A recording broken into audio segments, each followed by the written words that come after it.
Hello everyone, my name is Peter. I'm an intern at CISH, and today I'll be interviewing my fellow colleague Augustine regarding responsibility and accountability in AI. There has been a lot of discussion regarding responsibility and accountability when discussing ethics in AI. According to UNESCO, all AI systems should be both auditable and traceable. There should also be due diligence mechanisms, impact assessment, and oversight when putting these programs in order to reduce any threats to environmental well-being and violations to human norms. So, how can we make AI accountable? Well, making artificial intelligence auditable and accountable, it's not easy at all. And we need to implement some practices and considerations. For example, we need to set an ethical framework, which means having some ethical guidelines. For example, some principles, some rules that developers and policymakers can follow. Some examples, accountability, transparency, or even minimizing bias.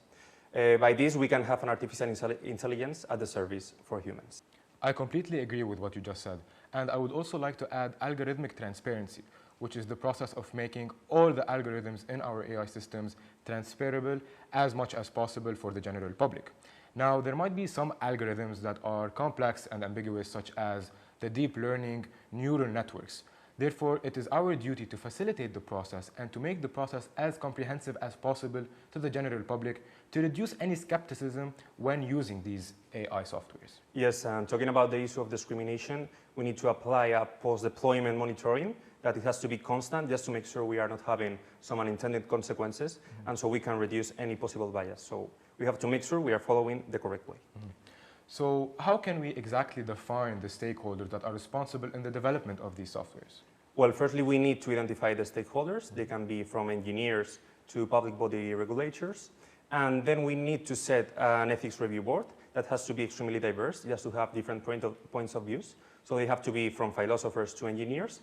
And secondly, we need compliance and legal expertise, which means we need to follow the laws, we need to follow the international laws, and even respect national sovereignty, which is something extremely important.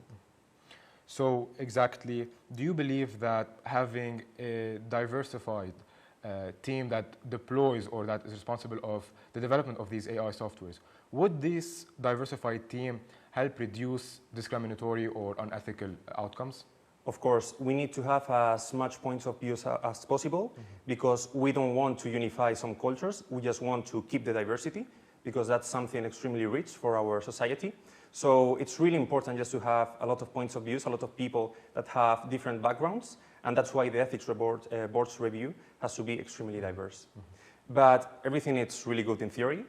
But if we are talking about reality, the dilemmas that we are going to face, in fact we are facing right now, are going to be extremely dangerous. Not dangerous, but we are facing new challenges. For example, about autonomous driving, we are going to talk about a dilemma of a train. Imagine we are going on a railroad, and a train is going to run over 5 people. But we have a lever, so we can activate that lever. And the train is going to change its path, and it's going to kill only 1 person. But what about if that person is a child? And what about if those others were just elder people?